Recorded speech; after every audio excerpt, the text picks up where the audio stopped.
Hey YouTube, it's Roberto. So a lot of you who watched my best laptops for graphic design video wrote in with a lot of different questions about budget laptops for graphic design because you don't necessarily have the money for a lot of the models I recommended, even though I put some lower end models in the links in the description below. But that's okay because it gives me a great opportunity to do my best budget laptops for graphic design video, where I'm going to be talking about laptops that cost usually under, let's say $750. So those are the laptops that I'm going to be targeting. And I have a lot of different brands that I'm covering, so if you have specific issues or a bad history with a brand, there's still some options available for you.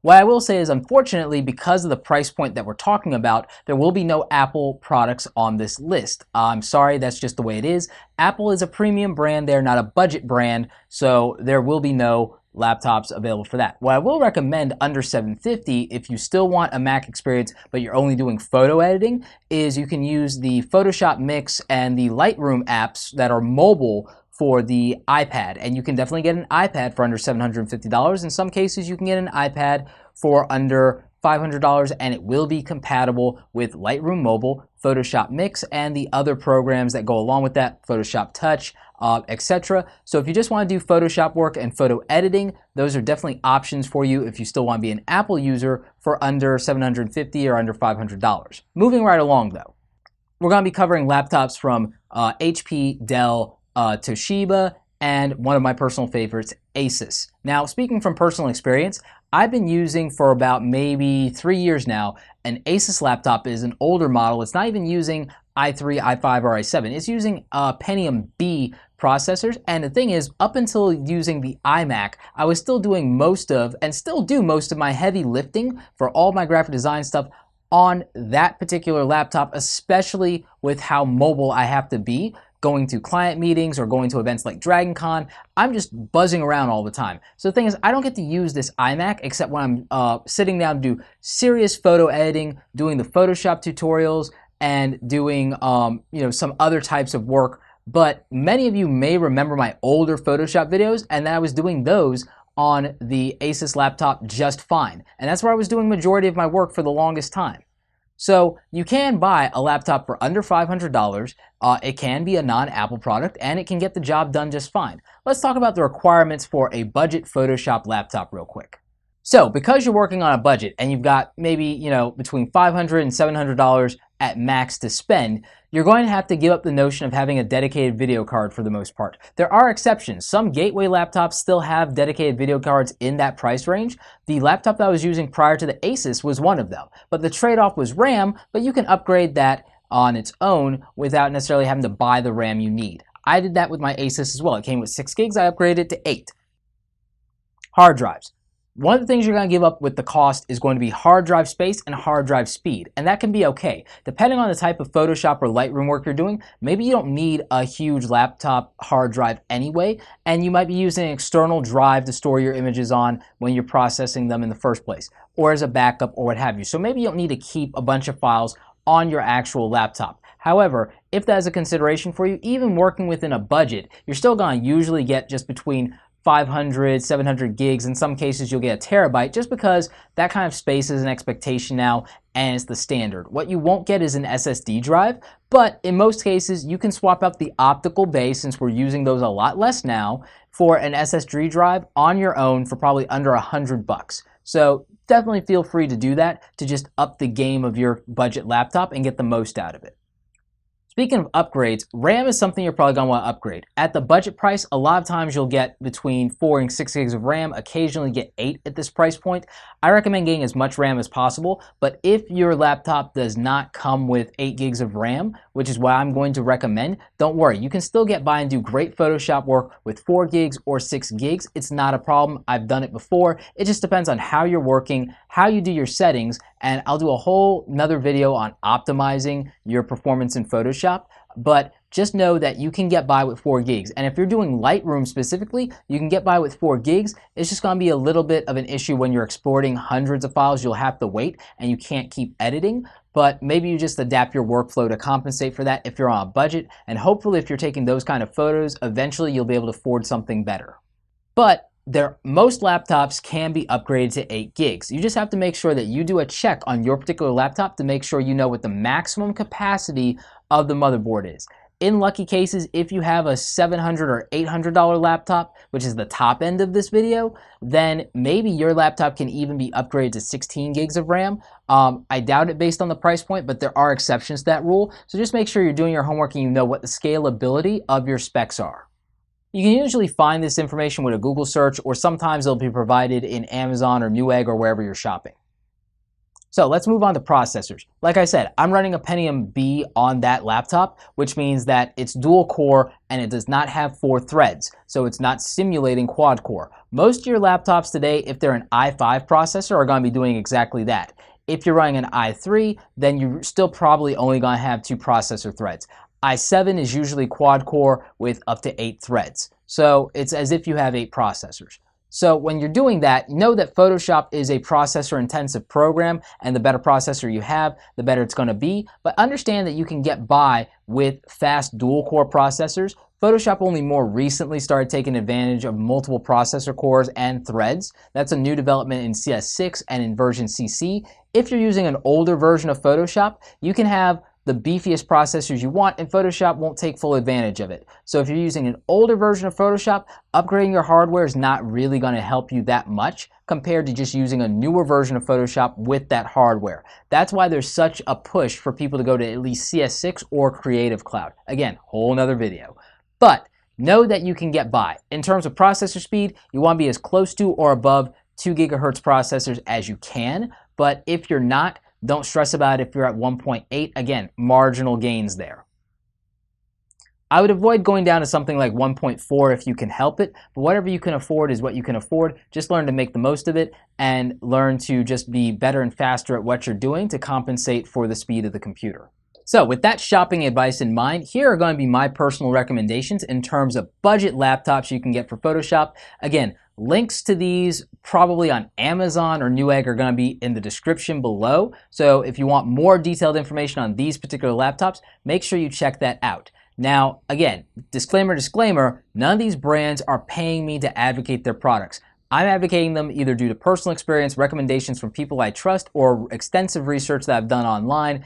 Again, I've done a lot of this. I've had to answer you guys' questions. I've had to help a lot of different people, whether they be students in one of my classes or whether they be someone that I was training personally or a friend or a family member. I've had to help people do shopping for Photoshop for over a decade now. So just take what I'm saying as my experience, my opinions, and a grain of salt with those.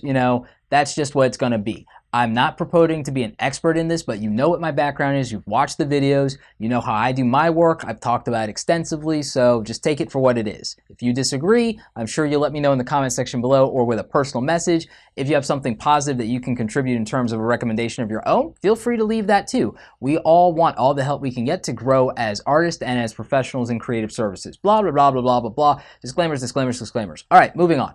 So, what we have first up is the Dell Inspiron, and I'm not going to read the model number. Again, that's in the description below with a link.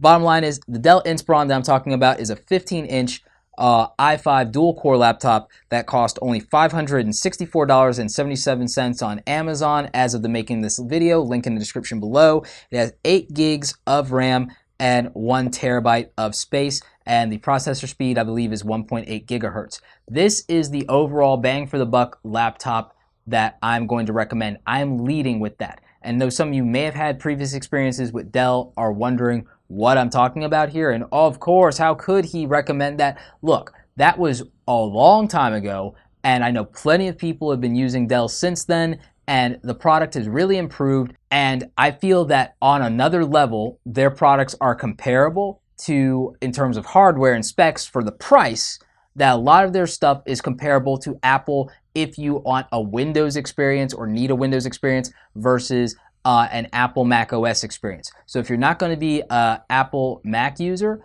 then I recommend Dell as some of the best bang for your buck you can get in the PC arena if you're doing Photoshop and Lightroom work. But there are other brands that I recommend here, especially Asus. You guys know that I use Asus. A lot of you are gamers, so you know exactly what I'm talking about. Asus does solid hardware, great pricing, is competitive, and it lasts forever, and you can beat the crap out of these machines. So the one that I'm going to recommend in this one is the closest one I could find to what I have, more or less. and it's the Asus Pro P Essentials. It's running 1.8 gigahertz. Mine is running 2.2, even though it's an older model. But in this case, I believe it is an i5, so I think it has more processing threads than mine, and it's going to be more powerful just as a newer age processor than mine. And mine was working out pretty good. It does have 4 gigs of RAM, but that is upgradable, so you can go up to 8 gigs, which is going to be fantastic for you. I've been able to use After Effects and Premiere Pro with no problems on this older machine. So this new one is going to do fantastic for you. It's got 500 gigs of hard drive space. That's half a terabyte. That's twice as much as I've had to work with on that particular machine. That's about what I have here on the iMac, so that's definitely going to help you out. This machine is a little pricier than the Dell, so just take that for what it is. Again, I'm recommending the Dell. I led with my strongest punch in terms of bang for the buck, but I do have a cheaper laptop on here if price is your biggest concern. The Toshiba Satellite, and again, model numbers in the description below, yada yada. This model is only $459.99, has a 1.7 gigahertz processor, 4 gigs of RAM, which is upgradable, 500 gigabyte hard drive. So with that, Toshiba Satellite, I like Toshibas. I recommend the Cosmeo series. The Satellite has mixed reviews depending on what model you're talking about. So just kind of take that for what it is. It's a budget machine. With anything you do get what you pay for, and the shelf life on computers, depending on what brand you've gone with, when you spend under $1,000 on these laptops, is kind of iffy. They might last you 5 years, they might last you 3 years. My typical shelf life, and that's with me constantly leaving them on, doing heavy Photoshop work, doing gaming, doing video editing, doing all kinds of stuff on them literally every single day, leaving them on for hours at a time, just doing all kinds of nonsense. Mine usually lasts for 3 to 5 years, and I have yet to, oh wait, no, I take that back. I did buy a laptop over $1,000, and that one lasted 2 years. So yeah, it doesn't always come down to how much you're spending. Sometimes it's just what the deal is. I had a laptop that I spent over $1,000 on back when laptops were a lot more expensive, and it only lasted me 2 years. Might have been the technology at the time, but who knows. Ever since, I've only ever spent around $500 or $600 on my laptops, and those have had a shelf life of 3 to 5 years. In fact, my Gateway laptop that I was talking about before, I think it's between 5 and 6 years old now, and my younger brother is using that as a secondary backup computer over in college at the Art Institute, and sometimes he actually still prefers it to his newer PC. So take that for what it is. Finally, I'm going to round out with the HP Pavilion, and this one's around $600, but the thing with that is HPs do last. I don't like the bloatware. I'm not a fan of that, but they do last. They are good for what they do, and this one is, packing some really good specs. It comes with 6 gigs of RAM, 750 gig hard drive, an i5 1.6 gigahertz processor. Again, I think that's turbo boosting, so it can go up from there. The thing about that is, again, the biggest issue for me with HPs does come down to the bloatware. I am a fan of Hewlett-Packard. Steve Jobs was a fan of Hewlett-Packard. I think that they make good products. I use a HP printer. I prefer HP printers along with Epson printers and Canon printers myself. So I can't really knock the brand. It is good for what it does. Some of that bloatware does have to do with the printing side, and that's okay. And I think that they like being a little bit of a software company because they're able to give added value from their perspective.